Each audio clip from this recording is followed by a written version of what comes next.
Hello, this is Scott Barron with School Growth, and Glenn and I are here to deliver another inspiring webinar on strategies for growth. And this is a new series. Glenn, we're starting this one off.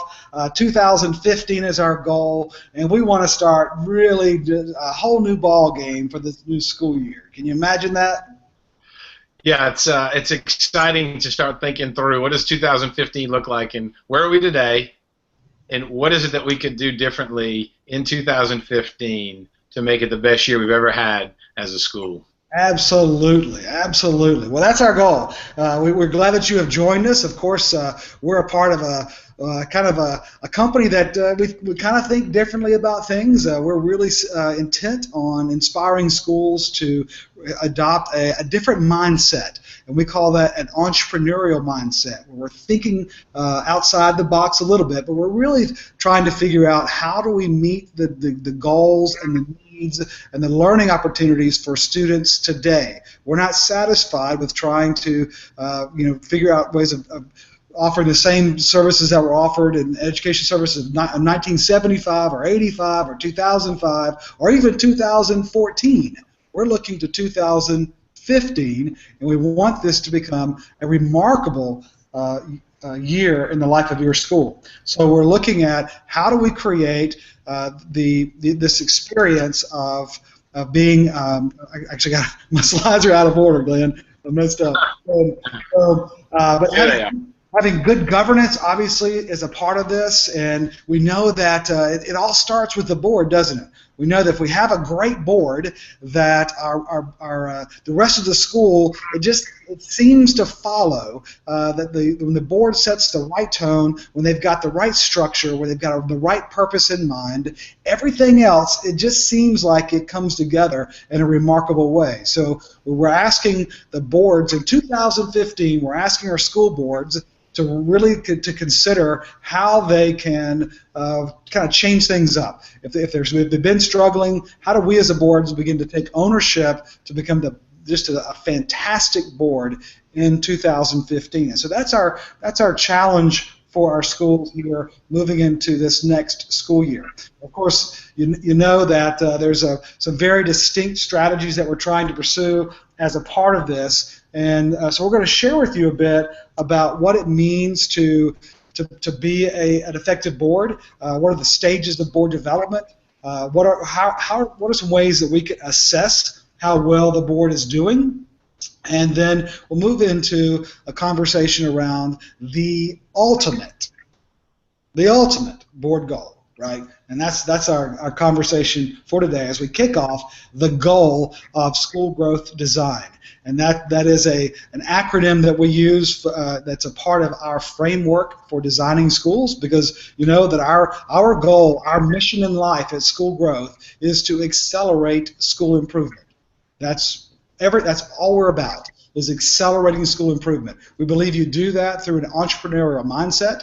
We believe you do that by creating an ecosystem around the school and really being able to tie into that ecosystem well, and then developing a collaborative mentality where you're able to work with a wide variety of other organizations, companies, as you begin to tackle a school design that is going to really meet the needs of students today. So we look at that from governance, operation, administration, and learning. That's GOAL, governance, operations, administration, and learning. So every 2 weeks we're going to hit one of those four areas. And so this week and next week we're going to focus on governance. And to do that, we're going to begin looking at so what does a great board look like? And the way that what we have done to try to describe that is we've created a continuum. This is the School Growth 4 stages of board development. And so as we get into this, we want to really be able to share with you what we have seen as characteristic among those boards that are most effective. So let's talk through this real quick, Glenn. The first one is our organizing board.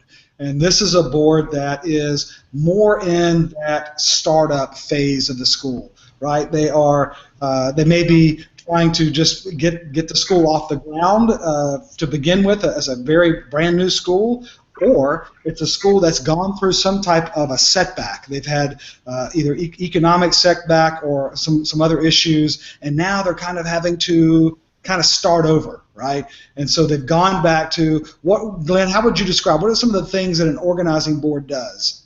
Well, and one thing an organizing board is going to have to do is start with themselves and analyze their governance structure. And so as they look at themselves and they look at the situations that are going on at the school, an organizing board would want to take a kind of a hard look at its own structure, but then it would also want to be sure that the school itself has all the organizational documents in place. And so is it time to reevaluate the mission statement, or is there a new vision statement that has to be put in place? Have we just overcome a kind of an attack maybe on our policies at the school? And so, when you're in that stage, the board becomes vital in assuring that all those systems are in place. But as a board, you obviously wouldn't want to hang out there all the time, because then the things you get on a board for, the exciting things, the vision and helping it grow, you would tend to get a little bit tired. And so, an organizing board is... Time out for a second. Did you say exciting things on the board? Well, yeah, contrary to popular belief, you're not supposed to dread I'm honest people, right? And I don't know. I'm trying to think. I haven't seen a board agenda that I would describe as exciting. I don't know, but I may have missed something. I know you've seen a lot of boards in your experience, but yeah. Well, Patrick Lencioni in his book, he's got his meeting Death by Meeting book. He talks about the drama that is created during meetings, and so if as a board, you have this incredibly compelling vision, then there's usually a lot of drama that surrounds it. So you do look forward to going, almost like watching a movie. You look forward to seeing the beginning and the things that are going on, and you get to be a part of the end. But unfortunately, you do have to go through the organizing part in the beginning in order to get to those more exciting times. So yes, I believe, and I've been a part of boards, that it is actually exciting to be a part of. Well, sometimes it's created excitement that we don't necessarily want, right? That's true, yeah. But the organizing board is very involved in day-to-day decisions. As you pointed out, they're making decisions about what the bylaws should be. Usually, often those are bylaws they've copied from some other organization or used some form of a template to kind of get things started. I mean, they're really in survival mode. Okay, that's when you think about that. So they're living day to day and are hyper involved in the decisions that are required to lead the school. Okay, so that's our organizing board. The second phase of board development is the managing board, and that managing board has a different level of time frame and responsibility. Now that the managing board now they're looking at more of a month to month. I mean, they're not involved in day-to-day decisions. They've pulled out of some things. Unfortunately, the managing board probably still involved in some personnel decisions. They're willing to get involved in some other budgeting decisions. So there is some some unfortunate activities that happen there that don't necessarily are not a part of what you want in a board, but still the board they've moved forward a little bit better. They're growing up in terms of the overall maturity as a board. They've got some very clear roles and responsibilities. The board committees. The board is of a decent size that the workload for the board can be distributed well. So those are some of the things that we're seeing on that managing board. Now the next phase for board development is the governing board. The governing board is one who really understands the best practices of good governance, right? They know the boundaries. They're willing to stay within those boundaries. Typically, the governing board has a very strong chairman of the board. And cannot emphasize enough that the chair of the board really sets the tone and will determine how well the board moves forward in their development. You cannot put enough effort into, or you cannot put too much effort into choosing the right chairman of the board, and that chairman of the board learning to be a board chair. There are very few experiences in life that are going to prepare you to effectively be a board chair by default. Board chairs are not born. They are trained and they learn to adapt, but they also know how to work very closely with their chief administrator and are able to build a cohesive relationship there. They look out for each other, they're communicating well with each other, not at the expense of the rest of the board, but they have to work very closely together on setting the board agenda and on making sure that there is good feedback and reporting both ways to and from the board. So those are the characteristics of a governing board. The governing board, the bylaws are far more developed and mature as well. They reflect the way that the school is currently operating. They have a very distinct way that they onboard the new board members, whether they're elected board members or whether they're appointed. Either way, that they have a very clear way of onboarding and training the new board members. So that's what we're looking for in that governing board. Does that make sense, Glenn? It does, yeah. So the interesting thing about the governing board too is that they really do take seriously that the number one link that they have to the school is through their head. And so with an organizing board or a managing board, they are involved in decisions that the school makes. A governing board is involved in the decisions that the school makes, but it's involved through the policies that they've created. So they've given the authority over to a qualified head because they've got systems and process in place that allows them to feel comfortable enough to hand over, these are the things that we're comfortable with you making decisions on. If you want to make decisions outside of this area, then we would want to be involved. But they really are a board that knows that if a group of parents comes to the board, then they know that probably the first question that comes out of their mouth is, well, what did the headmaster say when you talked to him or her? Great.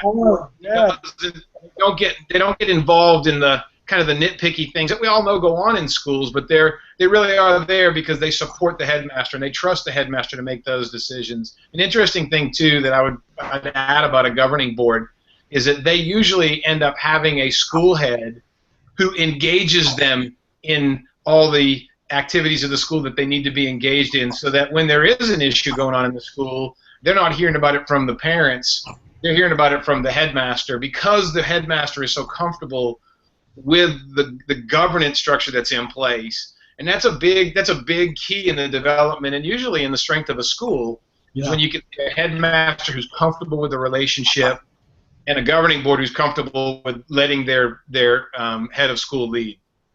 Yeah, that's a great point, and that is very true. The governing board understands that the board has to speak with one voice, and not only do they have to speak with one voice, but the board has one employee, and that is the chief administrator. And that sometimes gets confused, and unfortunately some boards actually have a set of documents or the way that they're structured, they actually have oversight over other, even sometimes all employees in the school or in the district. And that's unfortunate, because good governance really has the board overseeing the top chief administrator, and that would be the extent of their supervisory responsibilities, allowing that person then to oversee the other employees within the school or the district. So that's a very good point, that we want to make sure that the board recognizes those boundaries. So a parent comes up and says, what are we doing about this? And I can't stand that teacher or this coach, or my kid's not getting enough playing time, or et cetera, et cetera, et cetera. What's the responsible board member? Well, the governing board, and of course on to the sustaining board, they very clearly understand that is a redirect back to the responsible person within the school, and recognizing that board members do not have responsibility there. And when the board member happens to come on campus and is in the building, they understand that the board member does not have authority. And this is a very important point to understand. An individual board member does not have authority unless the board has been called to order in a meeting. And they have authority only as a collective group. Outside of that, a board member has zero authority. and should not be involved in conversations with teachers, with students, with parents that would violate that commitment and would not violate the confidentiality of things that happen in the boardroom or that are communicated, and can make sure that they can protect that and act wisely in that role. You have a responsibility as a board member for a lot of lives, the children and the adults that are trying to provide a noble and wise education for their students. And it's important that you respect that and that you are able to provide the leadership and understand, learn how to be a board member. Again, I'm a school board member myself, and I've had to continuously learn, even though I've had a lot of experiences on the other side as both a school administrator as well as a parent. Being a board member is different, and it is important to learn about those responsibilities, to know what those boundaries are, to know how important your words are, being very careful with how you use the spoken word as well as especially the social media, right? We want to be really, really careful there, and so, but a governing board really understands that and is able to keep those boundaries well protected. And again, the chairman of the board usually is the one who will determine the effectiveness of the board. Finally, we have the sustaining board. That sustaining board, that's the rare breed. This is the group that has truly achieved the ultimate in board development. They have a clear succession plan for their leadership, both in the administration as well as in the board. Their training for their board members is extensive, in their commitment. The commitment of the individual trustees to goal setting and to performance is very high. They have a financial plan for the school that everything is set up. The bylaws, the finances, everything is set up. And this is kind of the easiest way to put it. It's really protecting the school, the mission of the school for the long term, so that future trustees can't mess it up, right? I mean, they've so tightly defined the roles and responsibilities, and are just almost obsessive about selecting board members. A general rule of thumb is you are one board member away from disaster.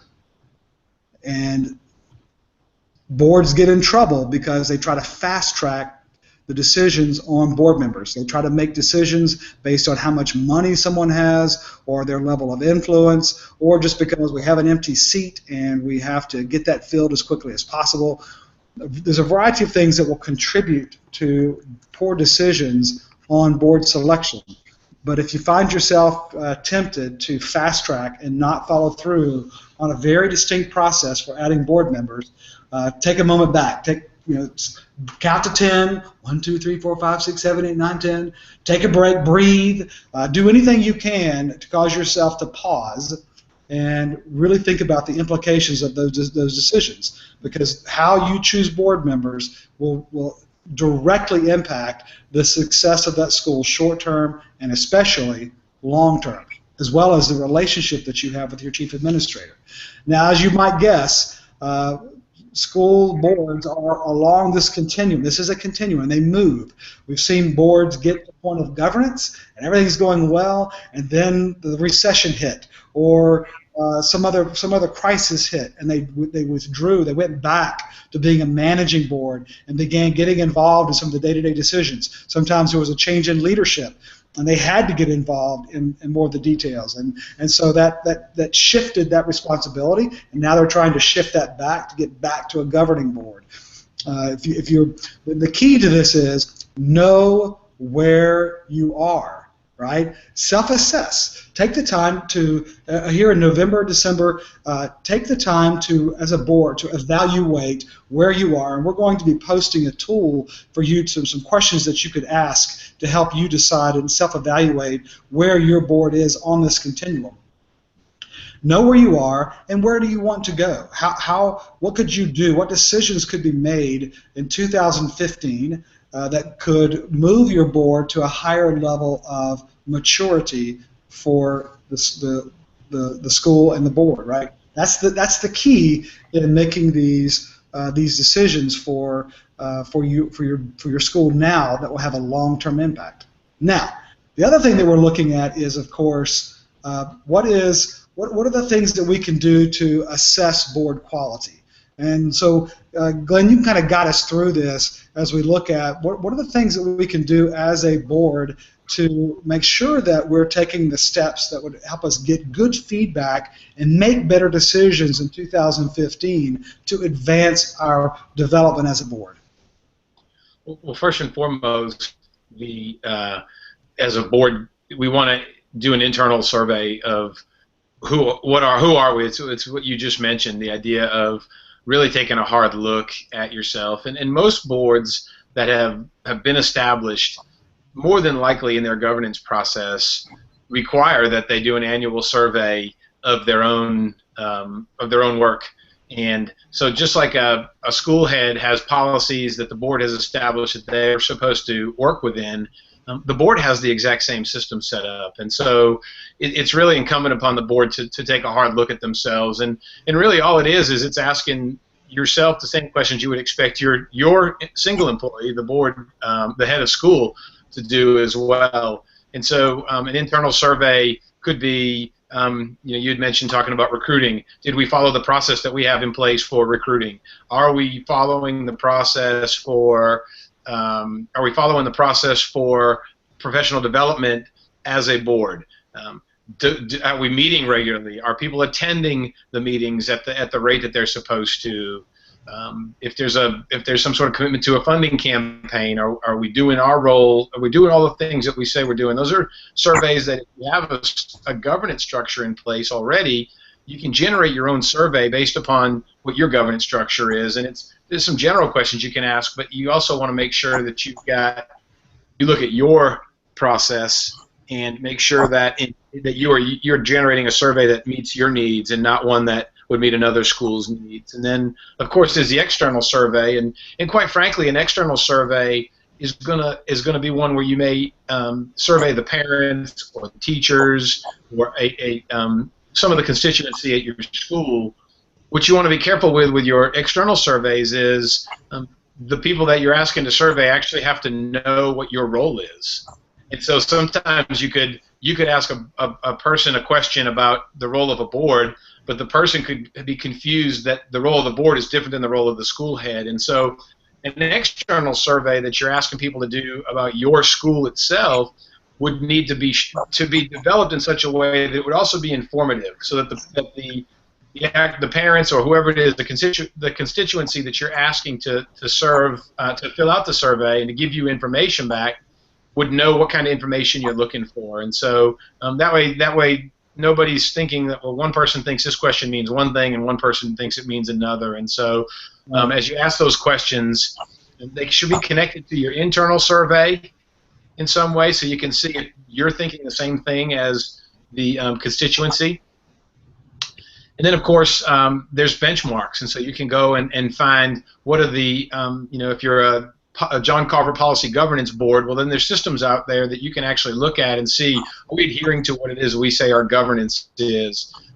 The ISM has tools that you can do to see what are some of the best practices for nonprofit boards. And so, simply just searching online and finding some tools that would serve your needs. And there are many resources out there as well to just benchmark yourself and to see if you're serving in such a way that that other boards would be doing things similar to the way you're doing it. And then, of course, the external evaluation would be to bring in a group of individuals or a company. School Growth does external evaluations, and where we can come in and analyze a board and a culture of a board to make sure that things are being done in a way that you say they're being done. We don't come in and say this is just how it's supposed to be done everywhere, because you may have a reason why you do things, but those all have to be identified and understood so that when an external group comes in and evaluates, they have good data to be able to look at. That's right. It makes total sense. Yeah, and so when you're doing that, the benchmarks, you could look at some of the things that we provided, or you could go to NAIS, or you could go to Independent School Management. There are some real key things that some resources out there that the board can use to kind of do a self-assessment. That external evaluation, there's a variety of different groups that can do that for you as well. But to get sort of some accurate feedback, where are we now and where do we want to go as a board is important. A lot of boards that just kind of go through the motions, they don't really have a distinct direction. And we've got a tool we've developed called the Board Index, and that helps the board set individual goals as well as track their strategic plan goals. Whatever you're going to use something that you can communicate well, and the board can really model those best practices of board development and leadership. That's the real key, is start developing those habits that will move your board forward down that continuum to move from an organizing to managing to a governing, and then finally to that sustaining board. Hopefully your school can reach that point of development and can become that unique board and that unique school that is well prepared way into the future. That sustaining board has a 50 to 100 year perspective. They're not doing a strategic plan for that long, but they are looking at putting all the right pieces in place from a governance perspective to make sure that the school is able to pursue that mission in a wise and with wise stewardship and wise leadership. Now, our last point here on our conversation around board development is so what's this? We have this thing called the ultimate board goal, right? And we're going to ask some feedback from our participants. We've got folks here on GoToMeeting as well, or GoToWebinar, and on our Hangout, and so we want to be able to get some feedback from you. If you know that the ultimate board goal is to be the best board for whom to work, right? We want to be that kind of board that every head of school would love to work for. And so what are those characteristics? Well, when I think about that, the heads of schools and superintendents we've had a chance to talk to, they have a very close relationship with their board. It's a board that has they trust each other, and they've got each other's back. That's been a very consistent characteristic of the best boards that we've had a chance to see in operation. They're very clear with their goals. They communicate well. They have clear expectations for the chief administrator. So those are some of the characteristics. The question is, what steps can the board take to become the best board for whom to work? If you're on our Hangout, you can use the chat session there, or you can also, if you're on the GoToWebinar, you can use your question panel there. What would you say? What could the board do? What could your board do moving forward that would make the board the best board for whom to work? I've never, Glenn, have you ever heard a board, a superintendent complain about how their board just wears them out because they're just so great to work for? Unfortunately, I've heard the contrary, but I have never heard anybody come to me and say they don't like working for the great board that they have. Yeah, they're pretty consistent there, right? But think about it. I haven't heard many boards having that conversation. What are the adjustments that we could make to really be the best board for whom to work? Often the conversation revolves around accountability and other issues around bylaws and the rest. But if you can become the best board for whom to work, you'll be able to attract the best talent, both for your chief administrator as well as throughout the other aspects of your school. You've gotten some feedback, of course. One of our viewers said, you want to make sure that you can understand the strengths and the weaknesses of your board members so that you know how to look out for each other and to compensate for that. That's some great feedback. And there's some really easy ways to have those assessments and to have those conversations together. If all of your board meetings are strictly focused on just business, then use the time to take a retreat at some point during the year, preferably earlier in the year, and understand what those strengths and weaknesses and areas of expertise and skills are, right? So that you can utilize those skills more effectively on your board. That's some great feedback. And then another person said, we want to learn to make intentional mission and purpose data decisions. Yeah, way too often our boards are making more gut decisions, right? And it's absolutely true that we want to make sure that we have good data that we can use as a board, and we're making data-driven decisions on behalf of our school. It's not all quantitative, but we need to have a good balance there and make sure that we have access to good data, financial data, and that we're taking the time. If you want to be a great board for whom to work, take the time to understand how school finances work, because it's a bit different than a lot of other business organizations or other institutions. Because of the cycle of the school year and some other aspects, school finances are just different. And you want to invest the time to get to know how those school finances really work. So that's great feedback from everyone. Thank you for that. So we really encourage you, your board, the board chair particularly, take the time to think about how can your board become the best board for whom to work. And it will be a game changer in 2015 as you continue to evolve the design for your board going forward. Well, that wraps up our session here today. We're glad that you joined us for this series on the goal of school growth design, and we hope that your board is well prepared as you move forward for 2015 to be an amazing year. If you have any questions or comments, please send those to innovate@schoolgrowth.com, and we'll get back with you on those. And we'll look forward to seeing you next week here on the School Growth webinar. Take care. We'll talk to you soon.